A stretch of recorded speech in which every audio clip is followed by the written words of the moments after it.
نستعينه ونستغفره ونعوذ بالله من شرور أنفسنا ومن سيئات أعمالنا من يهده الله فلا مضل له ومن يضلل فلا هادي له وأشهد أن لا إله إلا الله وحده لا شريك له وأشهد أن محمدا عبده ورسوله أما بعد فإن خير الحديث كتاب الله وخير الهدي هدي محمد صلى الله عليه وسلم وشر الأمور محدثاتها وكل محدثة بدعة وكل بدعة ضلالة وكل ضلالة في النار. فأعوذ بالله من السميع العليم من الشيطان الرجيم. بسم الله الرحمن الرحيم. يا أيها الناس اتقوا ربكم الذي خلقكم من نفس واحدة وخلق منها زوجها وبث منهما رجالا كثيرا ونساء واتقوا الله الذي تساءلون به والأرحام إن الله كان عليكم رقيبا. يا أيها الذين آمنوا اتقوا الله حق تقاته ولا تموتن إلا وأنتم مسلمون. يا أيها الذين آمنوا اتقوا الله وقولوا قولا سديدا يصلح لكم أعمالكم ويغفر لكم ذنوبكم ومن يطع الله ورسوله فقد فاز فوزا عظيما. سامعین کرام، میرے دینی ملی بھائیوں اور پردہ نشین ماں اور بہنوں، آج میں اس جمعے کے خطبے میں انفاق فی سبیل اللہ کے عنوان پر کچھ باتیں بیان کرنا چاہتا ہوں. برادران اسلام، اللہ تعالی ہی ہے جو اپنے بندوں کو مال عطا کرتا ہے. کسی کو کم عطا کرتا ہے اور کسی کو زیادہ. پھر انہیں جو اللہ تبارک و تعالی مال دیتا ہے اس میں سے خرچ کرنے کا حکم دیتا ہے. انفاق فی سبیل اللہ اللہ تبارک و تعالی ترغیب دلاتا ہے اور بخل سے اور کنجوسی سے منع کرتا ہے. ارشاد باری تعالی ہے: مثل الذين ينفقون أموالهم في سبيل الله كمثل حبة أنبتت 7 سنابل في كل سنبلة 100 حبة والله يضاعف لمن يشاء والله واسع عليم. جو لوگ اپنا مال اللہ کی راہ میں خرچ کرتے ہیں ان کے مال کی مثال اس دانے کے جیسی ہے جس سے 7 بالیاں ہوں گے اور ہر ایک بالی میں 100 دانے ہو. اور اللہ جس کے مال کو چاہتا ہے زیادہ کرتا ہے اور وہ بڑی وسعت اور سب کچھ جاننے والا ہے. سامعین کرام، اس آیت کریمہ سے معلوم ہوا کہ اگر آپ اللہ کی راہ میں خرچ کریں، اگر آپ اللہ کی راہ میں 1 روپیہ بھی خرچ کرتے ہیں تو وہ ایسے ہی ہے جیسے آپ نے 700 روپیہ خرچ کیا. یعنی اللہ تبارک و تعالی آپ کو اس کا ثواب 700 گنا زیادہ عطا کرے گا. اگر ایک مالدار آدمی کسی شخص کو کہے کہ آج تم فلاں آدمی کو 100 روپیہ دے دو، میں کل تمہیں اس کے بدلے 700 روپیہ دوں گا، تو کیا وہ شخص جس سے کہا جائے گا کہ تم دوسرے شخص کو یعنی فلاں آدمی کو 100 روپیہ دے دو، وہ اس شخص کو 100 روپیہ دینے سے ہچکچائے گا یا کوئی حیل و حجت پیش کرے گا؟ نہیں، ہرگز نہیں. کیونکہ اسے یہ بات معلوم ہے کہ کل مجھے اس کے بدلے 700 روپیہ مل جائے گا. تو آپ کا کیا خیال ہے اس بابرکت ذات پر، اس بابرکت ذات کے بارے میں جس کے پاس تمام خزانوں کی چابیاں ہیں اور وہ اپنے بندوں پر نہایت مہربان ہے اور بڑے کرم والا ہے. وہ اپنے وعدے میں سچا ہے اور وہ یہ فرماتا ہے کہ تم میری راہ میں خرچ کرو، تم میری راہ میں خرچ کرو، میں تمہیں اس کے بدلے میں 700 گنا زیادہ اجر و ثواب عطا کروں گا. تو کیا وہ اس چیز پر قادر نہیں؟ اور کیا ہمیں اس کے حکم کے مطابق اس کی راہ میں خرچ نہیں کرنا چاہیے؟ جبکہ اس کا ارشاد ہے وَمَا تُقَدِّمُوا تقدموا لانفسکم من خیر تجدوه عند اللہ هو خیر واعظم اجرا. اور جو کار خیر بھی آپ اپنے لیے آگے بھیجیں گے اسے اللہ کے یہاں اس حال میں پائیں گے کہ وہ اصل عمل سے بہتر ہوگا اور اجر کے لحاظ سے بہت بڑا ہوگا. اور ایک آیت کریمہ میں اللہ تبارک و تعالیٰ نے ارشاد فرمایا ہے دن رات خرچ کرنے والوں کو یوں بشارت دی ہے الذین ينفقون اموالهم باللیل والنہار سرا وعلانیۃ فلهم اجرهم عند ربهم ولا خوف علیہم ولا هم یحزنون. جو لوگ اپنے مال خرچ کرتے ہیں دن رات خفیہ طور پر یا ظاہری طور پر ان کا صلہ اللہ کے پاس ہے اور ان کو قیامت کے دن نہ کسی طرح کا خوف ہوگا اور نہ ہی کسی طرح کا غم ہوگا.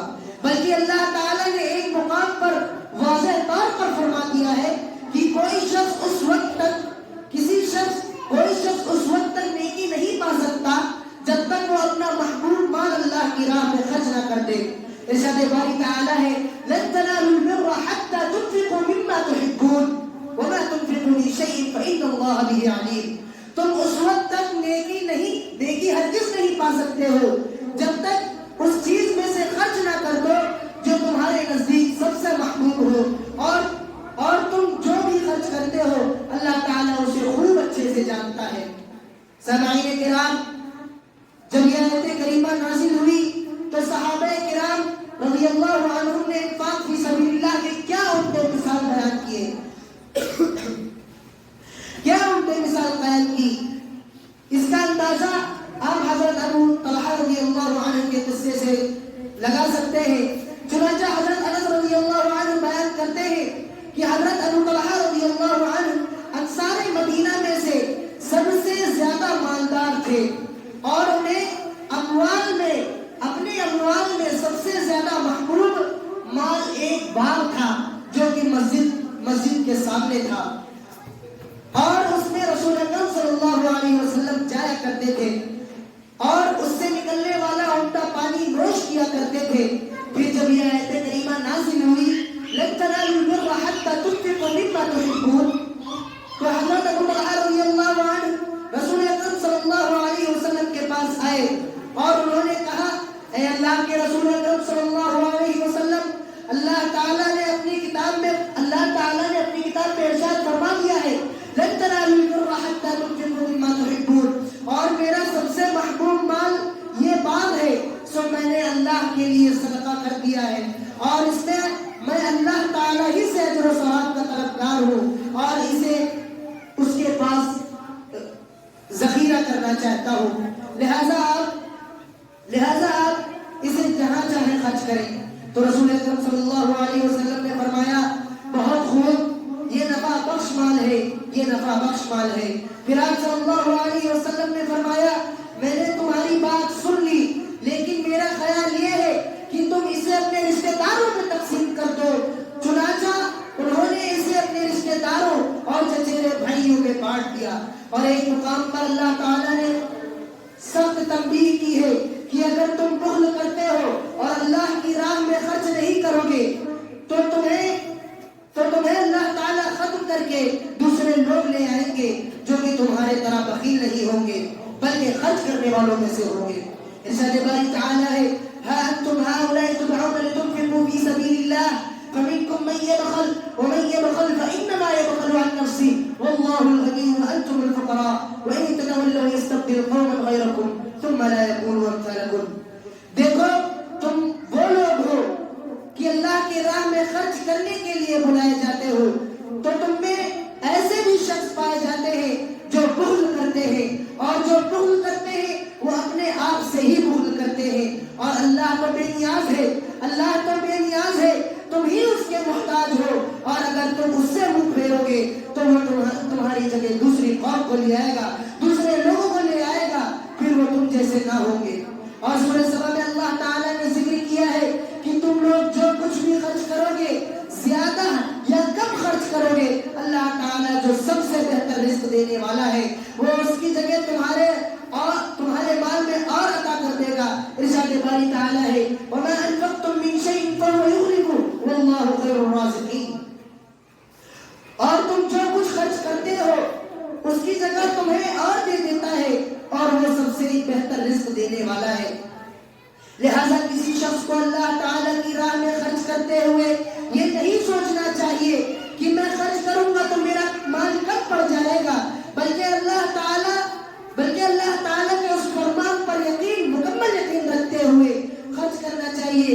اللہ تعالیٰ مجھے اس کی جگہ اور زیادہ عطا کر دے گا۔ ان تمام آیت کریمہ کا خلاصہ یہ ہے کہ اللہ تعالیٰ نے ہمیں اپنی راہ میں خرچ کرنے کی ترغیب دلائی ہے اور اس کا اجر و ثواب ذکر کر کے اس کے پاس فوائد کی طرف ہمیں متوجہ کیا ہے۔ اسی بنا پر رسول اکرم صلی اللہ علیہ وسلم خود بھی مال بہت زیادہ خرچ کرتے تھے اور دوسروں کو بھی اس کی ترغیب دلاتے تھے اور بخل کی مذمت کرتے تھے۔ سامعین کرام، حضرت ابو ہریرہ رضی اللہ عنہ بیان کرتے ہیں کہ رسول اکرم صلی اللہ علیہ وسلم نے ارشاد فرمایا، ہر دن صبح دو فرشتے نازل ہوتے ہیں، ان میں سے ایک دعا کرتے ہوئے کہتا ہے، اے اللہ خرچ کرنے والے کے مال میں تو اور عطا کر دے، اور دوسرا دعا کرتا ہے، اے اللہ جو شخص خرچ نہیں کرتا، خرچ نہ کرنے والے کے مال کو تباہ کر دے۔ اور حضرت عبداللہ بن عمر رضی اللہ عنہ بیان کرتے ہیں کہ رسول اللہ صلی اللہ علیہ وسلم نے ارشاد فرمایا، دو آدمیوں کا عمل قابل رشک ہوگا، دو آدمیوں کا عمل قابل رشک ہے، ایک وہ جسے اللہ تعالیٰ نے قرآن دے دیا اور وہ اسے دن رات پڑھتا رہا، اور دوسرا وہ جسے اللہ تعالیٰ نے مال عطا کیا اور وہ دن رات خرچ کرتا رہا۔ اس حدیث سے ثابت ہوا کہ اللہ کی راہ میں خرچ کرنا قابل رشک عمل ہے۔ حضرت ابو ہریرہ رضی اللہ عنہ بیان کرتے ہیں کہ رسول اکرم صلی اللہ علیہ وسلم نے ارشاد فرمایا، اللہ تعالیٰ فرماتا ہے، اے آدم کے بیٹے تم خرچ کرتے رہو، میں تم پر خرچ کرتا رہوں گا۔ سامعین کرام، انفاق فی سبیل اللہ ایک نفع بخش تجارت ہے۔ ارشاد باری تعالیٰ ہے، ان الذین یتلون کتاب اللہ واقاموا الصلاۃ وانفقوا مما رزقناہم سرا وعلانیۃ یرجون تجارۃ لن تبور لیوفیہم اجورہم ویزیدہم من فضلہ انہ غفور شکور۔ بے شک وہ لوگ جو اللہ کی کتاب کو پڑھتے ہیں، نماز کو قائم کرتے ہیں، اور ہم نے انہیں جو کچھ مال دیا ہے، ہم نے انہیں جو کچھ بھی دیا ہے، اسے وہ خفیہ طور پر یا ظاہری طور پر خرچ کرتے ہیں، وہ ایسی تجارت کی امیدوار ہے جس میں کبھی خسارہ نہ ہوگا، تاکہ اللہ انہیں ان کا پورا اجر اور اپنے فضل و کرم سے مزید عطا کرے۔ یقیناً وہ معاف کرنے والا اور بڑا قدردان ہے۔ اس آیت کریمہ سے ثابت ہوا کہ اللہ کی راہ میں خرچ کرنا ایک ایسی تجارت ہے جس میں کبھی خسارہ نہیں ہوتا، منافع ہی منافع حاصل ہوتا ہے، یعنی موجودہ مال میں برکت آتی ہے اور مزید رزق کے دروازے کھل جاتے ہیں۔ سامعین کرام، اللہ تعالیٰ کا فرمان ہے، ان تقرضوا اللہ قرضا حسنا فیضاعفہ لکم، ان تقرضوا اللہ قرضا حسنا یضاعفہ لکم ویغفر لکم واللہ شکور حلیم۔ اگر تم اللہ تعالیٰ کو قرض حسنات دو تو وہ اس کی کئی گنا، اگر تم اللہ تعالیٰ کو قرض حسنات دو وہ اسے کئی گنا بڑھا دے گا اور تمہیں معاف کر دے گا۔ اللہ تعالیٰ بڑا قدردان اور نہایت بردبار ہے۔ اس آیت کریمہ میں اللہ تعالیٰ نے انفاق فی سبیل اللہ کو قرض حسنہ قرار دیا ہے، حالانکہ مال کا اصل مالک بھی اللہ تعالیٰ ہی ہے، وہ جس کو چاہے کم دے اور جس کو چاہے زیادہ عطا کرے، اور اصل مالک کو مال لوٹا دینا قرض نہیں کہلاتا، لیکن یہ در حقیقت اس مالک کا کرم ہے کہ وہ اسے قرض حسنہ قرار دیتا ہے اور اسے کئی گنا بڑھا دیتا ہے۔ ارشاد باری تعالیٰ ہے، یمحق اللہ الربا ویربی الصدقات واللہ لا یحب کل کفار اثیم۔ اللہ تعالیٰ سود کو مٹاتا اور صدقات کی پرورش کرتا ہے، اور اللہ تعالیٰ کا شکر اور بدعمل انسان کو پسند نہیں کرتا۔ اللہ تعالیٰ صدقات کی پرورش کرتا ہے، اس کی وضاحت ہمیں نبی کریم صلی اللہ علیہ وسلم کے اس ارشاد سے ملتی ہے۔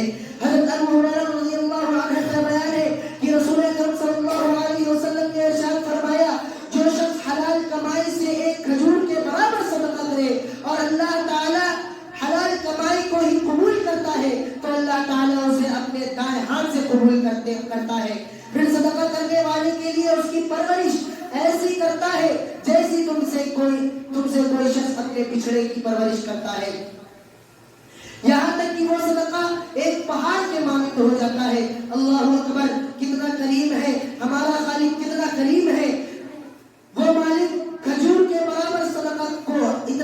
دیتا ہے، اس کی اتنی پرورش کرتا ہے کہ وہ ایک پہاڑ کے مانند ہو جاتا ہے۔ ان تمام آیات قرآنیہ اور احادیث نبویہ سے ثابت ہوا کہ انفاق فی سبیل اللہ مال بڑھاتا ہے اور بے انتہا منافع حاصل ہوتے ہیں۔ لہذا اللہ کی راہ میں خرچ کرنے والے انسان کو چاہیے، لہذا اللہ کی راہ میں خرچ کرنے والے انسان کو اس بات کا اندیشہ قطعاً نہیں ہونا چاہیے کہ اس کے مال میں کمی واقع ہو جائے گی یا بینک بیلنس کم ہو جائے گا، بلکہ اسے نبی کریم صلی اللہ علیہ وسلم کے ارشاد پر یقین کامل ہونا چاہیے کہ صدقہ مال میں کمی نہیں کرتا بلکہ اس میں اضافہ کرتا ہے۔ ما نقصت صدقۃ من مال۔ اور حضور رسول صلی اللہ علیہ وسلم نے حضرت بلال رضی اللہ عنہ سے کہا، بلال تم خرچ کرو اور عرش والے کی طرف سے کمی کا خوف نہ کرو۔ سامعین کرام، صدقہ قیامت کے روز انسان پر سایہ کرے گا۔